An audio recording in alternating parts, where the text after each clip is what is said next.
तो ये वो लोग हैं जो कांवड़ यात्रा लेकर निकल चुके हैं हरिद्वार से उन जगहों पर जहां पर इन्हें भोले बाबा का जलाभिषेक करना है। और जब इन लोगों से हमारे सहयोगी ने बात की तो उनका कहना है कि यह फैसला सही है। और केवल यही लोग नहीं, जिनकी दुकानें इस रास्ते पर पड़ती हैं उनको भी इस पर आपत्ति नहीं है। तो सवाल यह है कि राजनीति करने वाले लोगों को या जाति में बांटने वाले लोगों को इस पर आपत्ति क्यों है? क्या डर है कि उपचुनाव में इस बार वोट बैंक खिसक जाएगा? रिपोर्ट देखिए, फिर चर्चा को आगे बढ़ाएंगे।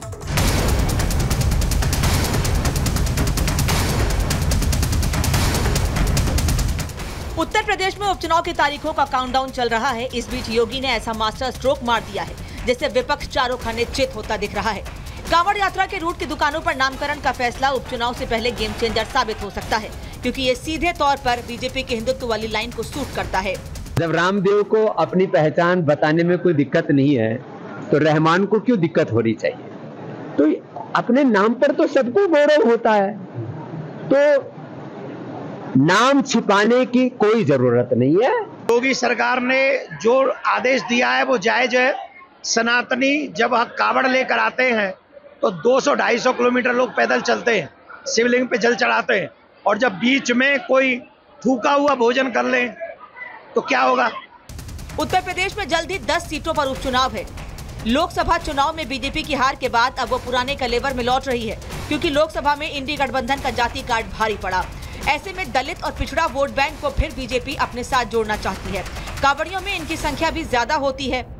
भारत की ऋषि परंपरा कभी अपने लिए नहीं जी, लोक कल्याण के लिए, राष्ट्र के कल्याण के लिए। ऋषि परंपरा हमें जाति भेद में नहीं बांधती, छुआछूत और अस्पृश्यता का भेदभाव हमारे बीच में नहीं करती है। और इसी परंपरा हम सबको लोक कल्याण के लिए, राष्ट्र कल्याण के लिए समर्पित करती है। हमारे जीवन का एक एक पल सनातन धर्म के लिए और अपने देश के लिए, भारत के लिए समर्पित होना चाहिए। योगी सरकार ने हाल ही में अकबर नगर को समुद्र वन बना दिया है। पंतनगर में बुलडोजर एक्शन रोक दिया और अब कांवड़ रूट पर दुकानों के आगे नाम की तख्ती टांगने का फरमान सुनाया। वैसे इसकी जरूरत क्यों थी? इसे समझने के लिए रिपब्लिक भारत सड़क पर उतरा तो देखा मुजफ्फरनगर में बाईपास पर 5 स्टार कैंटीन अब मोहम्मद हादी टी स्टॉल हो गया है। 5 स्टार कैंटीन इस ढाबे का नाम था, लेकिन यूपी सरकार के आदेश के बाद अब इस पूरे ढाबे का जो नाम है मोहम्मद हादी टी स्टॉल हो चुका है।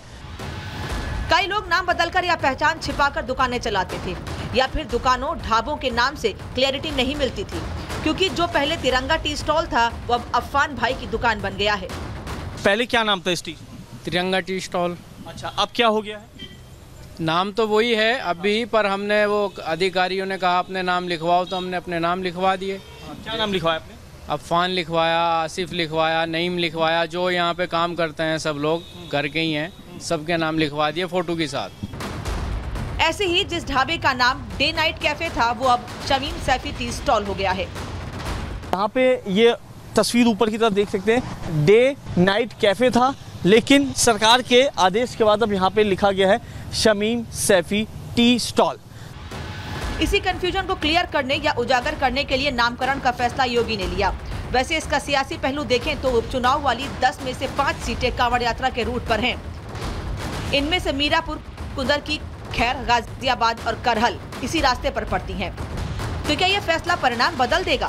सीटों के चुनाव के ठीक पहले उत्तर प्रदेश की योगी आदित्यनाथ सरकार द्वारा कांवड़ यात्रा मार्ग पर दुकानों पर दुकानदार का नाम लिखने का जो फैसला लिया गया है वो पूरी तरह ऐसा दिखाई देता है जैसे उपचुनाव को लेकर सोचा समझा निर्णय बीजेपी का ये दिखाई दे रहा है। आस्था के आड़ में जनता के मूल सवालों से भटकाना चाहते हैं। जो महंगाई का सवाल है, जो बेरोजगारी का सवाल है, जो किसानों का सवाल है, जो महिलाओं का सवाल है, जो छात्रों का सवाल है, उसको ये भटकाना चाहते हैं और अपने हिसाब से ये आस्था में अवसर तलाशते हैं। कांवड़ यात्रा मार्ग में जो दुकान, प्रतिष्ठान, ढाबे, रेहड़ी खोमचे वाले हैं उन्हें अपने नाम का प्रकटीकरण करना पड़ेगा। खाद्य सुरक्षा मानक अधिनियम 2006 के अनुसार ये आवश्यक भी है और इसमें कोई राजनीति का कोई दखल नहीं है। उपचुनाव में मुकाबला त्रिकोणीय होगा। बीजेपी के खिलाफ सपा, कांग्रेस साथ होंगे, लेकिन मायावती भी ताल ठोक रही हैं। इसीलिए तो योगी हार्ड हिंदुत्व की राजनीति पर फोकस करेंगे। मुस्लिम, दलित और पिछड़े वोटर्स का विपक्ष में बंटवारा हो सकता है, जिसका सीधा फायदा क्या बीजेपी को होगा, यानी कांवड़ियों की आस्था के लिए हुआ ये फैसला क्या उपचुनाव में बीजेपी की बम बम कर देगा? इसी पर आज की महाभारत। तो आज चर्चा इसी पर है कि जो वोट बैंक छिटक गया था भारतीय जनता पार्टी का, जिनको जातियों में बांट दिया गया था, क्या आने वाले उपचुनाव में अब वो एकजुट हो जाएंगे? इस फैसले के बाद क्या इसी बात को मद्देनजर रखते हुए ये फैसला लिया गया है कि कुछ लोग हिंदुओं को जाति में बांट देते हैं? उन्हीं को करारा जवाब है योगी आदित्यनाथ सरकार का। ये चर्चा को आगे बढ़ाएं। मेरे साथ मेहमान जुड़े हैं, परिचय करा दूं आपका। एसएन सिंह साहब है मेरे साथ, भारतीय जनता पार्टी के प्रवक्ता स्टूडियो से हैं। आचार्य विक्रमादित्य स्टूडियो से थोड़ी देर में मेरे साथ जुड़ेंगे, हिंदू धर्मगुरु हैं। जितेंद्र आर्या जी राजनीतिक विश्लेषक जुड़ेंगे मेरे साथ दिल्ली से। इसके अलावा तारिक खान साहब है, समाजवादी पार्टी के प्रवक्ता लखनऊ से मेरे साथ जुड़ रहे हैं। दानिश कुरैशी है, AIMIM के प्रवक्ता मेरे साथ जुड़ रहे हैं। अजय वर्मा साहब है, कांग्रेस के नेता, स्टूडियो से साथ में है। और हाजी नाजिम मेरे साथ हैं, इस्लामिक स्कॉलर, स्टूडियो से। आप सभी लोगों का बहुत बहुत स्वागत है। सबसे पहला सवाल हाजी साहब आपसे नहीं, आपसे पहले मैं सवाल लूंगी कांग्रेस के नेता से। सर, उत्तर प्रदेश में उपचुनाव होने वाले हैं, आपका और समाजवादी पार्टी का गठबंधन है, तो क्या ये माना जाए कि जिन लोगों को आप लोगों ने जाति में बांटने की कोशिश की थी अब वो इंटैक्ट हो रहे हैं, उसी का डर आप लोगों को है कि इस फैसले पर सवाल खड़े कर रहे हैं? अजय जी को स्क्रीन पर रखिएगा। सबसे पहले तो कामर का महीना शुरू होने वाला है, मेरे देशवासियों को भगवान भोलेनाथ की जय और कामर की बधाई है। अब दूसरा मैं बता रहा हूँ, हमें ना कोई डर था, ना है, ना होगा। डर तो चूंकि बाबा की गद्दी जा रही थी, आप मुश्किल अमित शाह जी और मोदी जी बदल के मौर्य जी को बनाने जा रहे थे। ये बाजार गर्म था, अध्यक्ष जी ने इस्तीफे की पेशकश कर दी थी।